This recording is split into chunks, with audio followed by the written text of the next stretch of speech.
online teaching friends. Actually, I guess I can remove this now that I'm in my classroom all by myself. Hey, how's it going? So, let me put this in my pocket just in case someone should walk in the door. So a lot of things have changed in our school district since the last time I uploaded a classroom video.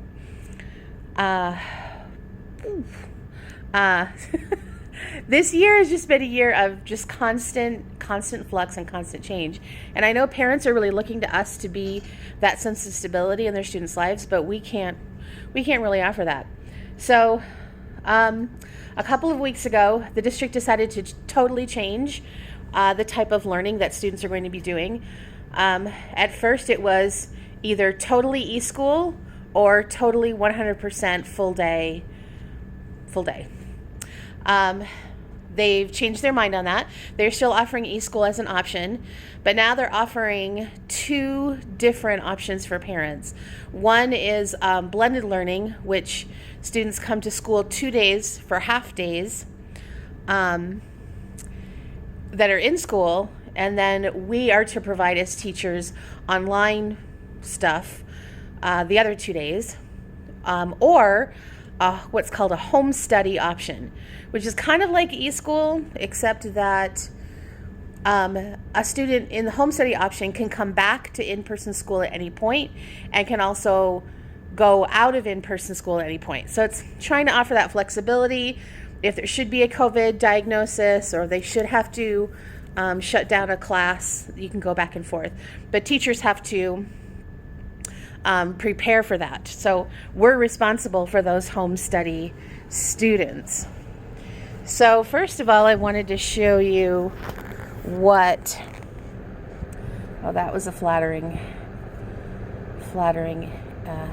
angle, wasn't it? So first of all, I want to show you what my schedule looks like, my daily schedule. Let's see if we can flip this around. So that's my daily schedule. I have the at-school option, the at-home option, and the home study option.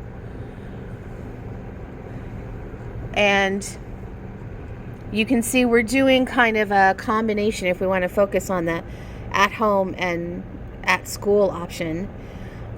So our idea was to actually have a live Zoom meeting of our math lesson that students could watch at home. And then luckily in our math program, we have two workbooks. We have what's called a practice and homework workbook, and we have a regular workbook. So they're going to be working in the regular workbook at school and the homework practice workbook at home. And if they can't join live, they can watch a recording of the math lesson. And we were hoping that would, keep everybody on track, that would help keep kids more motivated because they're seeing other kids and listening to other kids' questions. They're getting to see us in person. Then one of the things it's really nice, we do have some specialties, which is great. It's a great offering for the kids who are at school in person and gives us a break from those students. Then for reading, we decided that we're going to do some kind of book club where they discuss at school and then do the actual reading at home, back and forth. And then we have a program called iReady, which is like an individualized program. And then we decided that we're going to do science in class, because it's kind of hard to duplicate science not in class. You can't really do experiments and stuff like that.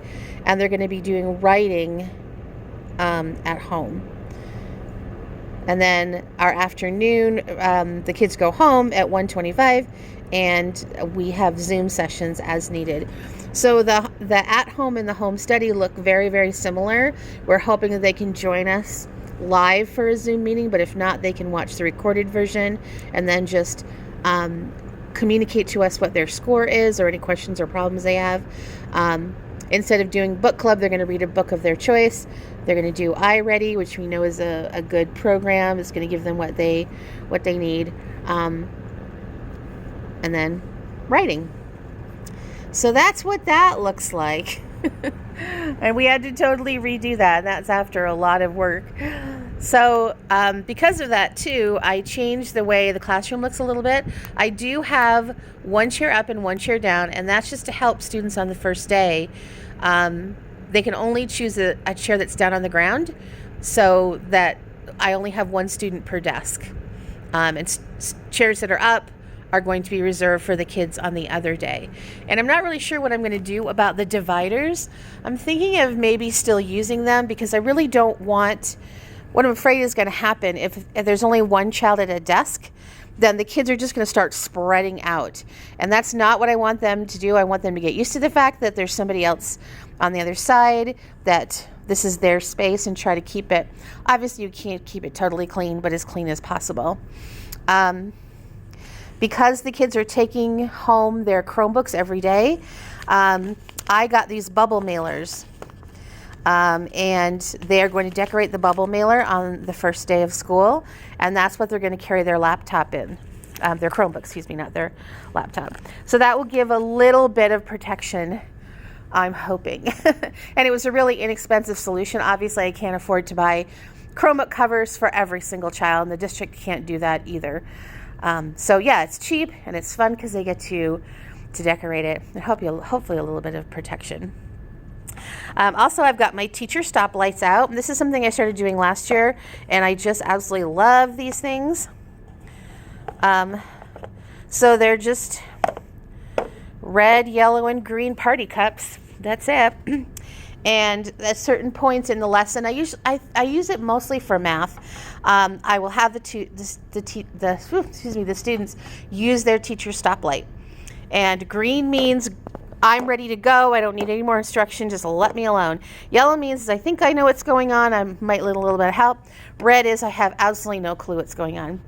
And so the kids love using these. In fact, last year my goal was to just bring them out as needed, and the kids liked them so much that I left them on the desk all the time. And so you might say, well, there's only one for each pair of students. But what I have them do is if they both agree, they just put their cup in the middle of their desk like that. If they're different colors, then they put them in front of them like that. So it's a really cool way to get instant feedback as a teacher. So let me show you some other new additions to the classroom. So one of the things I found just being here, all day long and having to wear a mask all day, it's pretty annoying. And I am on a second floor classroom that faces south. So my room is kind of warm. We do have air conditioning, which is really nice, but this end of the building is kind of warm. So I just grabbed a fan, and this fan has a USB, so I can just connect to my computer. And I just found having a fan and having air blowing on me was kind of handy for when I, felt like I couldn't breathe. And I also thought it'd be a good option for students. So students could come up here, I could just turn the fan, and then they could have a little mask break, if you will. I also brought some hand sanitizer up here for myself. This is my technology desk, where I spend most of my time, so I just wanted to have that right there. And the next thing is my classroom library. And so I did say I was going to do this. I have baskets for kids to return books. So at the end of the day, one person's job is going to be to take the day of the week, like let's say it's Tuesday, and they're going to take the Tuesday books out and put them back in the classroom library. So nothing's going to go directly back in the classroom library. It's going to go in the bin first, and then sit there for a week, and hopefully COVID will die, and then it's going to go back into the classroom library. So I am going to be using my classroom library, but I do think I'm going to keep it covered up most of the time, just for safety, just for safety's sake. So over here I've got school supplies, sharpened pencils ready for the kids. This is extra supplies for students who don't bring them. I've got my learning games ready, and I don't know if you can, right in front of it. Before you use learning games, you have to hand sanitize. So another sanitizer, another hand sanitizer over here. I am going to get some pump, some pump soap. So one thing that teachers who said who've already started that is a good idea is what you do is you have the children wet their hands, get a pump of soap, and then go to the end of the line. And then they will move up the line. And then by the time they're all sudsy, it's been 20 seconds and they rinse off here. Instead of standing here, pump, wash for 20 seconds, that just is going to take way too long. So I've got my morning multiple board put up. I've got a new board talking about math. So our new math program, which is Into Math, is really big on talking about math. So having these sentence stems ready to go. I've got lots of things in their bins, supplies, and individual pencil sharpeners, glue. And now let's see if we can go out and look at what we've made.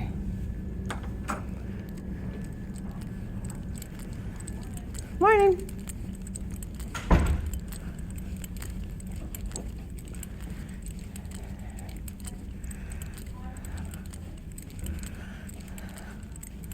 So one of the things we did yesterday, I don't know if we'll be able to see it from up here,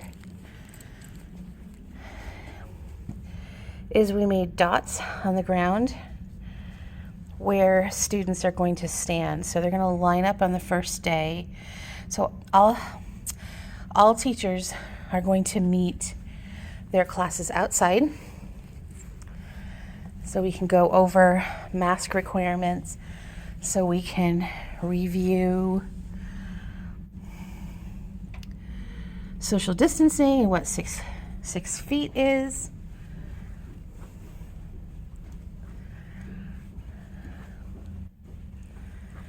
And we've measured all of these.